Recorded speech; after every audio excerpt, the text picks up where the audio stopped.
Also here, voice teacher. Here we are with the third episode of this series on voice, step by step. If you appreciate, subscribe, and there we go. The lungs. Why the lungs? Because last time we did on the larynx, that is a part of the respiratory system, and it is the sensor of the voice. The lungs are what usually you think as the motor of the voice. And it is true in some sort, in what sort, and why, how do we manage. If you know a bit of technique or you are professional, you know there are many different kind of breath managements and styles of breath. Sometimes they look in opposition totally, or they have something in common and some other things absolutely not in common. So just have a look on the anatomical part of the lungs, because as I said the other times, especially in the first episode, the ingredients are important. If you want a recipe, you have to know the ingredients, you have to know how they react. Lungs. The lungs are two. They are not exactly the same, because on one side you will have the heart, but basically they have the same kind of functioning on the right and on the left. You usually think they are into the body. Yes, the lungs are into the body, but they have exchanges with the outside body. And this outside body is the air that from outside is going through the respiratory system to the lungs. We have some systems of filters, as we yet said in the first episodes. We have a system of protection and filtering what is going into the lungs and what is going into the digestive system, because the first part of the tube is in common, and then it separates in two into the proper trachea, that is the tube bringing the air into the lungs, as you see in the usual essential anatomy tables that I really adore, so very happy to have this. They separate in two. There are still cartilages, rings that makes the structure of the trachea and all those two. As you see in the images, they get smaller and smaller and more ramified. And you have the active part of the lungs, this one that is going to actively have the exchanges, blood, gas, as they are said, that will intervene in the smallest part. They are the alveoli.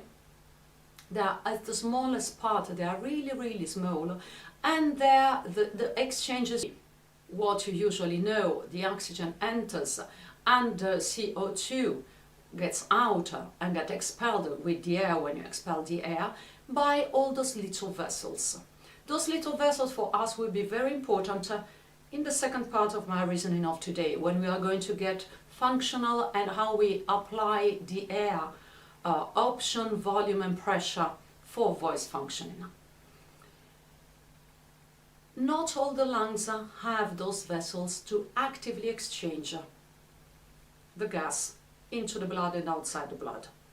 There is a part that is called the dead space, the anatomical dead space. That is the part that is simply a carrying structure, and it is the upper part, the trachea, the larger part. Then in the bronchioles, there are those small ramifications. You start having some alveoli, and then in the smallest you have the most part of those exchanges. The volume of the lungs, of course, can vary, as you can imagine. They can expand and get back to a rest position. Into the rest position there is still some residual air inside. You cannot really take out all the air, also for a fact of pressure. You should have a really negative pressure outside to get the closure of the lungs. That does not happens in usual life. So those are exchanges of volume also. If you're a singer and you're not a doctor, you have the idea, as I had also, that you take as a balloon, just a balloon with some filter and some a closure to control that the air can remain inside, because there are some functions of this air apart from the gas-blood exchanges, so that you simply put some air, push round in the balloon somewhere, and the air will go out.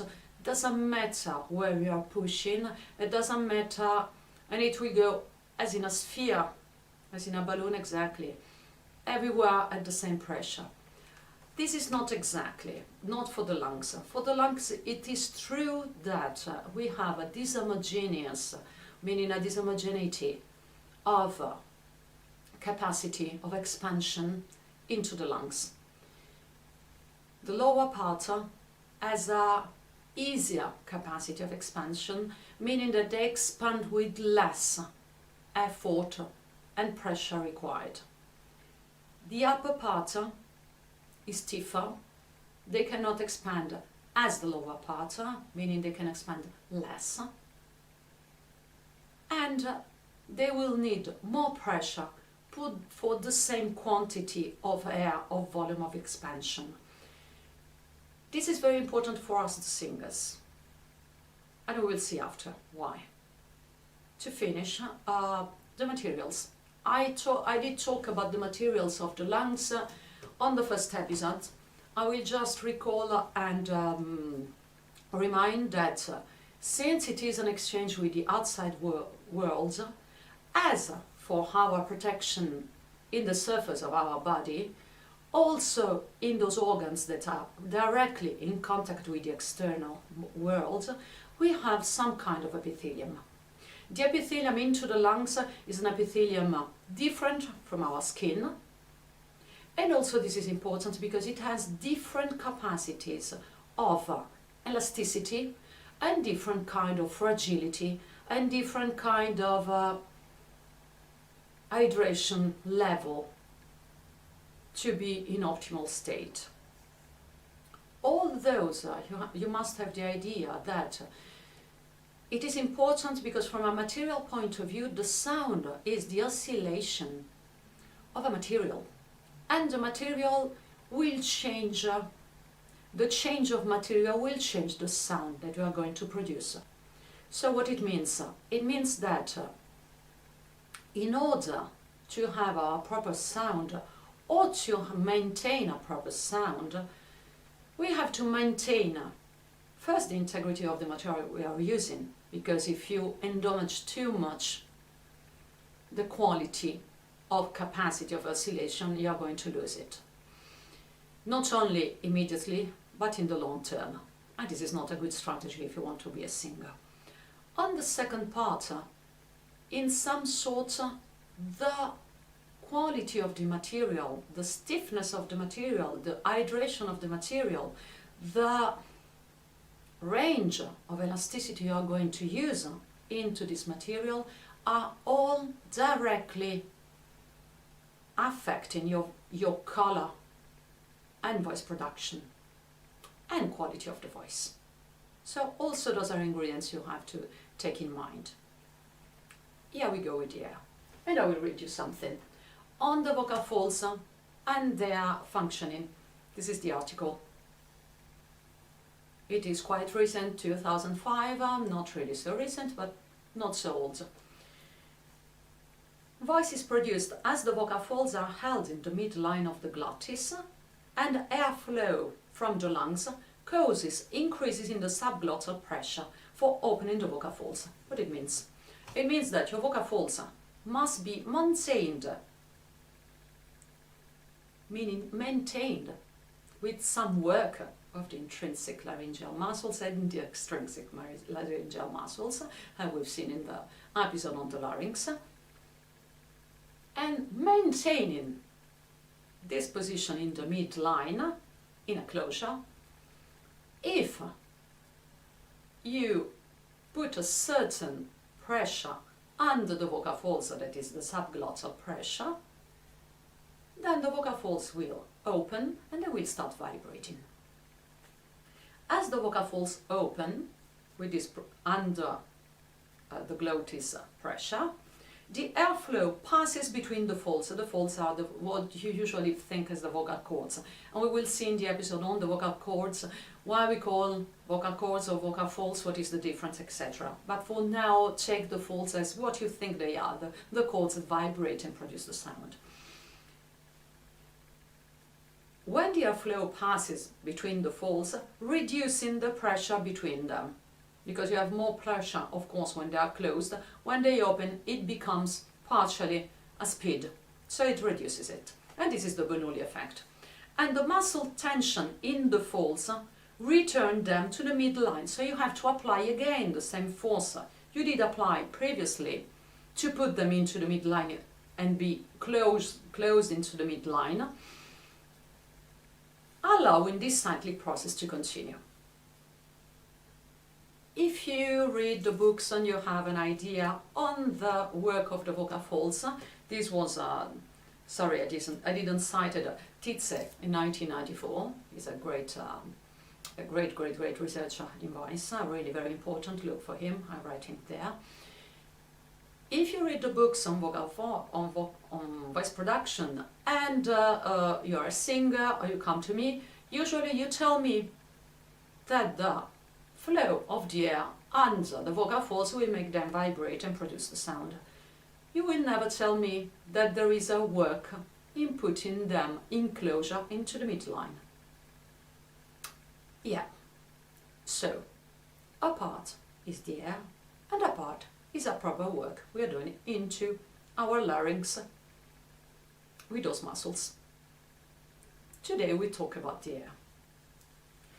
This passive vibration will continue as long as there is a transglottal pressure difference, meaning that there is more pressure under the vocal folds than above the vocal folds. Although vocal fold vibration is passive, the speaker, meaning the subject who is using their voice, you if you sing or me if I'm talking now, has to maintain an adequate respiratory flow during exhalation. Otherwise you will not have more pressure under the glottis than than above the vocal folds. And this is the part that usually you don't find in the books, but you find in the training. So sometimes you say, this trainer asked me to do something, but in the book they don't say it's necessary. No, they don't say there is also this. It doesn't mean that there is not also something else. And use adequate muscle activity to keep the vocal folds in the midline for vibration to occur. More to that in the article. It goes on telling how we work with the intrinsic laryngeal muscles to produce the consonants, and which one are with flow, which one are without flow, not without the pressure under. Okay, so this also is pretty important. So what it means? It means first we need to be able to bring under the vocal folds a pressure that is superior to the one we have above. The today recap.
The today recap.